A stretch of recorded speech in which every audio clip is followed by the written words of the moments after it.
Here are the stories we're covering this week in the Category 5.tv newsroom. Amazon has reported record-breaking quarterly profits, helped in a rise by online sales and demand for its cloud services. Google's sister company Waymo has announced a trial in which its self-driving cars will ferry shoppers to and from nearby Walmart stores to pick up their groceries. Children could be banned from owning drones weighing more than 250 grams under a new proposal from the Department for Transport in the UK. And a competition helping to drive the development of futuristic Hyperloop transport systems have been won by engineering students from Munich. These stories are coming right up. Don't go anywhere. Jeff Weston, Yeah, man. you're building a brand new, beautiful website, What? aren't you? No. Am I? Oh, you're a terrible actor. What? This is where acting comes into play. Oh, I didn't know we were acting. You're supposed to act. Okay, fair enough. All right. Yeah, I'm building a really cool website. Are you building a really cool website? Just because Jeff is confused doesn't mean you have to be. Visit cat5.tv/dreamhost to sign up for unlimited web hosting for your website with unlimited email accounts, MySQL databases, the latest version of PHP, WordPress, and more, and even a free domain name registration. It's less than $6 per month, so sign up today. cat5.tv/dreamhost. This is the Category 5.tv newsroom, covering the week's top tech stories with a slight Linux bias. I'm Sasha Rickman, and here are the top stories we're following this week. Amazon has reported record-breaking quarterly profits helped by a rise in online sales and demand for its cloud services. Profits hit a record $2.5 billion in the 3 months to the end of June, about 12 times more than it made during the same period last year. Sales rose by 39% to $52.89 billion, slightly less than analysts had been forecasting. In response to the report, Amazon's shares jumped more than 3% in after-hours trades last Thursday.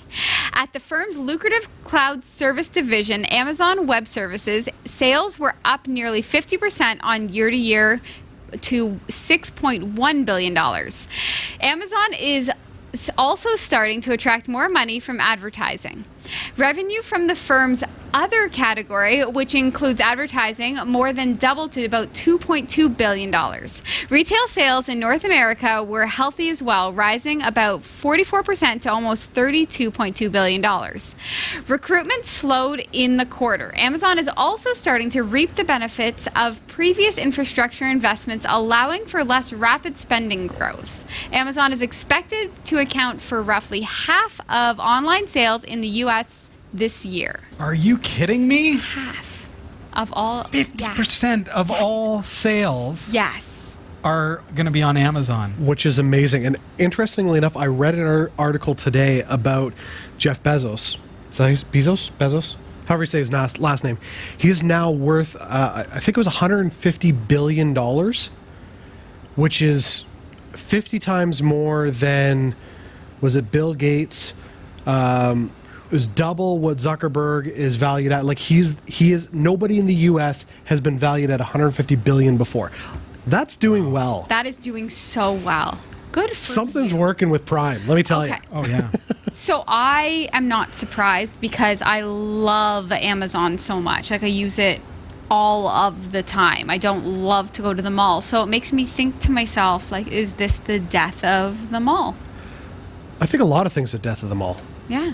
Like, But I mean, it's the fact that Amazon is so diversified. Mm-hmm. That is And what becoming even more so. Pharmaceuticals, food. Yeah, like they literally are controlling everything, and it's a great business plan for them, and they've done it smartly. Like a lot of companies, their whole thing is we're just going to go buy this and we're going to buy that company and then we're going to take this over, which is wonderful, but then you've got the debt load that comes with purchasing it. Sure. Amazon, while buying certain companies, has done things from the ground up. And they've said, we want to go into this area, so we're going to create the ability for our company to do that. And inventing it in a way that works for them, which severely cuts down the costs of getting into that market. And then when you've got the brand power of saying, hey, it's Amazon, like they've done a phenomenal job. But yeah, it's going to kill retail. And as Sasha was saying, they've taken a smart approach of invest now, grow, reap the benefits later. Right. Right. And that's exactly what they're doing. And that's where they are now.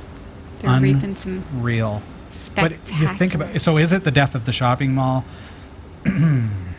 Wow.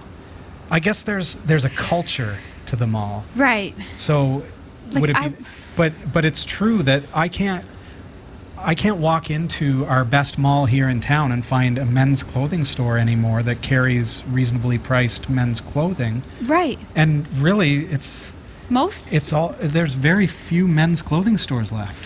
Well, Most of the things that I want, I wouldn't even know where to look for them but for Amazon. Right. But also, I mean, you take it a step further. You've got, the physical brick and mortar stores. But also, I've been seeing a trend of online retailers are moving away from their websites and are now going to posting stores on Amazon because that's where the business is. They'll take the loss of the massive markup of Amazon. Right. But now they're saving on their web fees and all the back end and all the kind of stuff. And then any sales that come through it, Amazon's dealing with the security and the privacy issues. All they have to do is supply their product to Amazon as opposed to dealing with all that themselves. Sure. I mean, think of how many companies just with the UK changes on privacy are probably going, whew, it's a good thing I'm on Amazon. But, Right. but I mean, when you think about that, the fact that everybody's saying, oh, we're just going to go through Amazon, they really are just a hub. That's what they do. You're Right. getting the products from somebody else. It's not like it's Amazon's. I mean, there are some Right, like Amazon Amazon products. is the mall and there's stores inside Sure, of it. yeah. Right. Yeah. But I mean, eBay kind of started that trend, Right. and Amazon just said, that's great, but look what we can do. Right. And did it so much better. Right, and the Foo is even saying Best Buy has an eBay store, Yeah. to put the example out there. Yeah. And it makes I mean, sense. not to say bad things about Best Buy because I've bought stuff from them before, but on their online store, every single time I've ever bought something, my car has been flagged for fraud. Oh, really? Yeah, every single time. Best Buy fixed that. Lyndon wants to know, what happens to the fitting room? Well, really, with Amazon's return policies, I know. you don't there's You don't- something to be said about going in, trying something on, looking in the mirror, saying, oh, yeah, that looks good, or, put that one back and get a medium. Right. But with Amazon, for example, we bought my daughter a bathing suit, and we just bought 4 of them. And Right, then we just return what doesn't work. We returned the 3 that... What I always have done is check the comments because the comments, most of the times people are very clear, especially when it's clothing, on how it fits. So Sure. they'll say, I bought a medium, I'm usually a medium, it fits really small, right? And then you Yes. know, okay, wait, now I need to change. But you got to my look, because size. if it's around Thanksgiving... I think to myself, I wouldn't, if I were going to start out my life as an entrepreneur, and I wouldn't think to myself, hey, I'm going to open a shop at this point. I wouldn't retail shop. I would not buy, I would not. But I might open an Amazon store. I would completely sell my things on Amazon. So there it is. Yeah. Makes sense. Right. On the flip side, Google's sister company, Waymo, has announced a trial in which its self-driving cars will ferry shoppers to and from a nearby Walmart store to pick up their groceries. For now, the pilot is being restricted to 400-plus members of its early rider program in Phoenix, Arizona. The trial indicates how the tech giant thinks the autonomous vehicle could be deployed if and when they exit the experimental stage. The only word on pricing so far is a promise to offer participants discounts when they order goods via Walmart's online grocery pickup service as part of the deal. The Walmart partnership was rumored after shoppers spotted Waymo marked parking spots outside the store earlier this week in Phoenix, Arizona. Some suggested that the tie-up could offer an alternative to Amazon's Prime Now quick delivery service.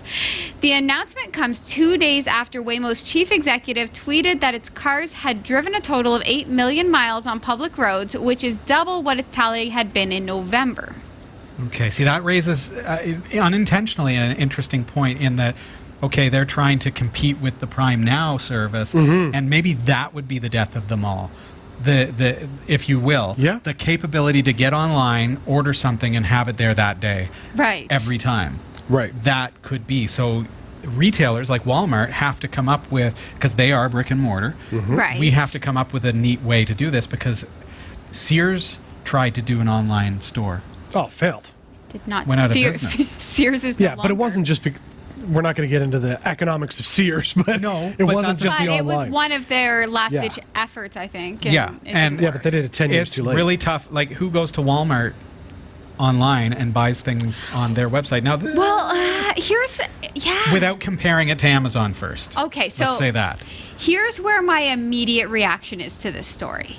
I think to myself, okay, these Waymo cars are in Walmart's parking lot. Sure. I'm going to go online at home and I'm going to order something, and then that car is going to come get me, bring me back to Walmart. I'm going to pick up the groceries and I'm going to go back to my house. Why can't you just bring me the stuff? Just deliver it. Just deliver it. Why Well, aren't you a delivery okay, service? so take a different I don't get take it. a different spin and say, okay, well, they're trying to get in on that like quick, easy, convenient kind of marketplace, but with the brick and mortar aspect. Right. Right. So they're not doing the warehousing thing that Amazon's doing. They're trying to make it easier for you. So in Phoenix, where the transit system is taxed and it's hard to get around, well, isn't it easier to have an autonomous vehicle come to you, pick you up, take you there? Because it's not for somebody like me on their way home from work, and Right. I'm not going to do this. But a good example that comes to mind is, for example, my daughter. Right. She's 13. Right now, if I wanted my daughter to help with the shopping, I'd have to get in the car. I'd have to drive her to the store. We'd do the shop together. Here, we could sit down together on the internet, or on the app, and do the orders, and then I can give her the order and say, "Okay, see you in a half hour." Right. The car just comes And to it pick will her come up. and get her, and it will take her there as like a taxi service. And so there's a convenient way. Well, I Or what guess. not an infirm person per se, but somebody who can't drive, somebody who doesn't Right. have dependents taking care of them that can drive them to the store. Right. I guess. But why can't I? I just feel like it's wasteful to not It's just not be a for you. delivery. Yeah, Yeah. it's not for me. In that, I like it, and I want more of this. I feel like I want it to be a delivery service if if the cars are already gonna be there. I think the value, though, is there are certain things that you could buy online, but just aren't the same as having the ability to get picked up and go grab it, i.e. like produce. If I was to buy a box of oranges on Amazon and it shows up, say, the next day, or even say it's same day delivery, I can't verify what it is that I'm getting until it arrives, as opposed to being brought to the location and then go, sorry, those bananas are too far gone. I want something that's got a little bit of green to it. Right. In Barrie, we have a click and I don't know what Click it's and called. collect. Click and collect. So you Yeah. shop online, you drive to the grocery store, you park in a specific parking spot, And they bring it out to and you. they bring it out to you. But you don't check the produce. Oh, I do. Nice. Oh, do you? Yep, yep. It costs like $3. No, Really? our Yeah, click and I collect am was so free. doing that. Oh, was it? Yeah. It's super perfect for everybody, I think. Yeah, because you set your time. You say, I'm going to be here at this time. You go there, They do boom, the it's all for you. shopping. It saves See, you that so much sounds money. handy for me coming home from work. Right, and it saves you so much money in impulse shopping, which is why I love Amazon, because Amazon, I do not impulse shop because I'm Oh, I not do. being like Amazon bombarded. tells me what to buy, And then- Exactly. and I do as I'm told. Yeah, me too. Children could be banned from owning drones weighing more than 250 grams under a new proposal from the Department for Transport in the UK. They would only be allowed to fly devices heavier than that if they were owned and registered by an adult. It is the latest in a series of proposals designed to crack down on snooping fears in near collisions with manned aircraft. If approved, it could form part of a draft drone bill. A consultation on the proposals is now underway, with the bill due to be published later this year. In an associated report suggests the age limit should be set at age 18 years, since many insurance policies are not accessible to those younger. That would still be 3 years below the minimum age applicants must be to be granted an airplane or helicopter airline pilot license. The consultation does, however, suggest that under 18s could operate a drone's flight controls if they are being supervised by an older individual. The UK government has already passed legislation that bans drones from flying at heights above 400 feet and within 1 kilometer of airport boundaries. And based on new rules that took effect on Monday, pilots caught breaking these rules could face unlimited fines or up to 5 years in prison. Unlimited fines. How do you have an unlimited fine? It's like, oh, sorry, you did this. You're $5 million. That's it. That's it. I suppose it varies depending on the infraction. And I mean, you're going to have legal case law that goes, you've done this, I'm charging you this. Then the next judge is going to go, well, this person did this. And so, you know, and you set a precedent, and then you have it. So along that vein, Jeff, I think they're still establishing it. Right. Yeah, So but still. unlimited may just mean we haven't really set Right. what's the maximum fine right now. We don't know because the worst hasn't happened yet. So let's put something in place that makes it so that hopefully the worst never does happen. I need for that to happen because I imagine that The worst? No. I need for the laws to be in place because Yeah. I know She's a the- terrible pilot. Right. the nature of boundary pushing, right, is that kids and maybe some adults, but kids especially will always try and see how close they can get to the, Right. But Yeah. here's where I have a bit of an issue is, has anybody ever tried to control a 16-year-old? Like, there's no way. Like, 18 might be a little bit too late for the parents to still be the ones being caught, right? I think it should be like 16 or 15. Sure. Then you're responsible. That's kind of, that's just that's details. But think of this. Okay, a drone that can exceed 400 feet in the air Yeah. is going to be a bigger drone. Yeah. Yes. So let's put something into place. This is just, if I was in legislation, this is how I would think. Let's put something into place that makes sure that the drones that are capable of that don't fall into hands of irresponsible 14-year-olds that are, hey, I dare you to go up to 600 feet Yeah. or fly through the airport. But I mean, like, on the drone zone, we've reviewed some drones that got significantly higher than 400 feet, did we not? Any that we did have geofencing. So as soon as you hit it, Then it it stops. caps it. Okay. Yeah. Okay. See, okay, and that makes sense. Right. I would rather see them put regulations in place that say, these types of drones, you're limited to this. These types of drones can only be purchased with a license, i.e., like gun sales. In Canada, you need to have a license to purchase a gun. So, I mean, you're going to go out and buy a BB gun, you don't need a license because the likelihood of you killing somebody with a BB gun is significantly less than, say, a 30-06. Right. So, I mean, if you're going to have a drone that has the capabilities of going beyond that 400 feet, then you need to have a license to purchase it, something like that, regulations, all that kind of stuff. Part of I'm all for regulation. I love regulation. I love having rules and boundaries and boxes to stick in. But I can't help but wonder in this one, and it's exactly what you said. People are like, what's that line? Oh, can I just push it a little bit? But as if I opposed to don't have treating the this like drone the that can- Autobahn. If I don't have the drone that can do that, it's not capable of it. It's not able to get that high because I'm not licensed and so I can't buy it. Can you get it if you can't buy it? Oh, maybe. Probably, Yeah, I mean, right? You can get anything. who's going to stop a black market of drone sales from happening? Right, exactly. And then Right, it's I going to just- affect Chinese imports and GearBest and everything else. Like I think that my big hiccup on this is really just the age. I think to myself, between the ages of say 15 and 18, children are generally already pretty good at acquiring whatever they want and hiding it from their parents. I don't think the parents should be responsible for Kind them of hard to at hide a that drone, point. though.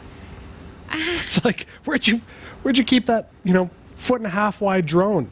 My sock drawer. I don't know. Clearly I don't have kids. I just imagine that they're We're really stretching now, folks. Yeah. We're really stretching now.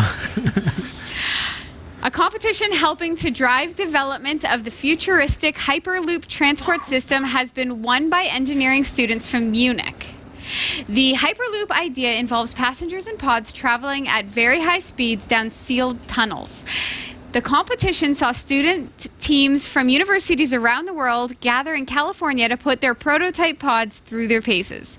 The idea for Hyperloop, which would see pods speed through a sealed tunnel to reduce friction or air resistance, has been around for decades and was fleshed out by technology entrepreneur Elon Musk in 2012. He suggests that pods could travel along the system's tunnels at speeds of excess of 1,000 kilometers an hour.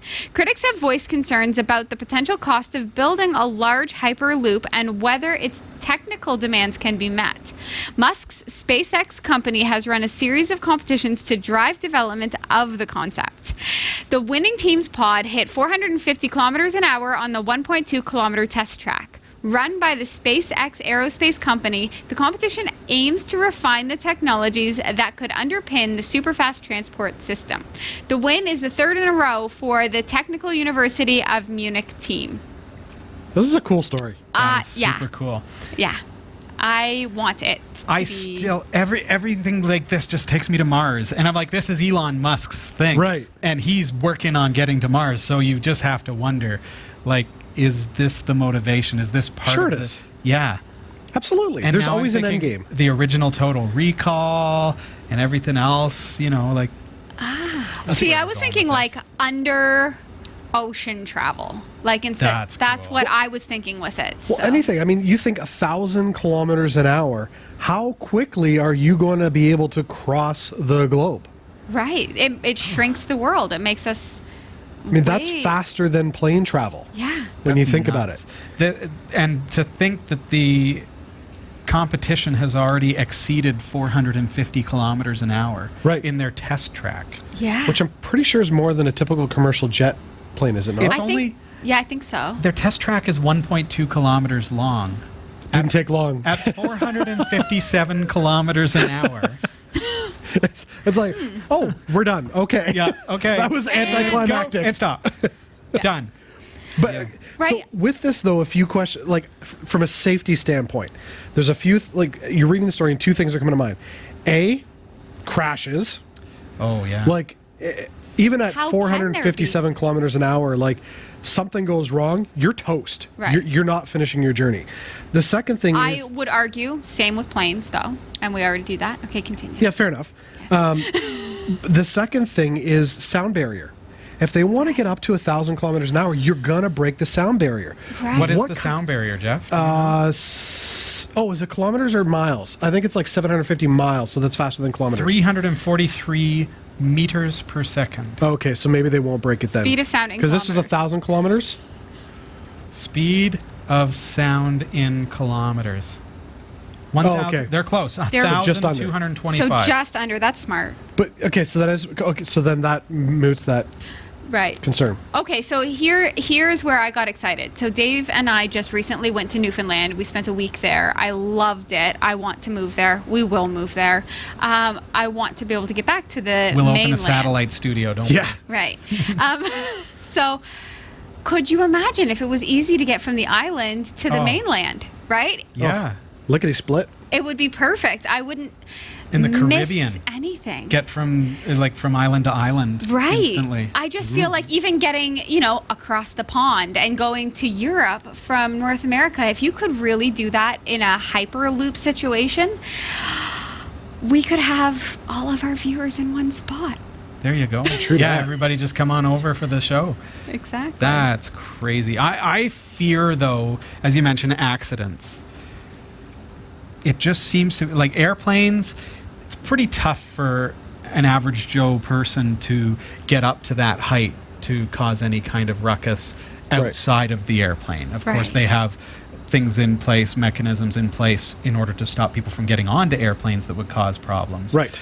But on the outside of the airplane, it would be really tough to get on the outside. Now, a Hyperloop is something that's on land or goes across land or goes under.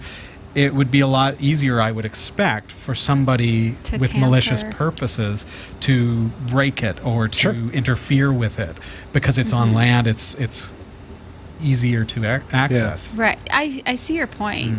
Oh. Now, depending on what kind of margin of error there is in a gap between the walls of the Hyperloop and the tube itself, that could negate a lot of Right. potential crash resistance. I mean, if you've got maybe, say, a foot on either side, all you're going to do is kind of ping pong around, and you're going to have some whiplash, but maybe not enough to, kill people. Right, if there was an earthquake or something. Well, yeah, I mean, They'd have to account for that. Yeah, I mean, if, pipe breaks and it's sticking out in the middle, like, bye-bye birdie. But So that makes me think, because I was always picturing the Hyperloop, and I should look up what these things actually look like in their tests. You're picturing like a train on a track? I'm picturing like a hovering train inside of a tube. That's right. But I'm not picturing what's outside of that. And you're making me think that this could be like a shock absorbing outer, like, think about a shock mount on a microphone. Yeah. Like on a studio microphone. Right. And how that microphone sits inside of that shock mount and can be moved around within that shock mount, and the shock mount never moves. Right. So something like that, holding the tube, would make it virtually impervious to any sort of shock crash issues. and earthquake and things like that. So that makes me wonder. Chat room is saying that Hyperloop is typically for shipping things, not people. It will be used for people. That will change. But that is an interesting idea when Amazon takes hold of this. Making Says, Amazon we will deliver versus- to the UK in 1 hour. Same day. Yeah, exactly. You can bake a cake here, and before it cools, it'll be there. It absolutely makes sense that companies like Amazon would get in on that. Yeah. For sure. Guaranteed Guaranteed they'll use it for people. The fact that we've already got maglev trains that are going at crazy fast speeds over in, I think it's Japan or China, that somebody's going to go, let's transport somebody. Because it's going to make traffic issues go away. Imagine being able to bypass all the traffic going to work. I can get from here to my office 6 minutes. And if they don't, as opposed to an hour and a half. Yeah, and if they don't do that, Jeff, somebody's going to put themselves in a shipping container. Absolutely, they will. It's just going to happen. It's just going to happen. Yeah. These have been awesome news stories. So big thanks to Roy W. Nash and our community of viewers for submitting stories to us this week. Thanks for watching the Category5.tv newsroom. Don't forget to like and subscribe for all your tech news with a slight Linux bias. And for more free content, be sure to check out our website. From the Category5.tv newsroom, I'm Sasha Rickman. Thanks, Sasha. I'm Robbie Ferguson. I'm Jeff Weston.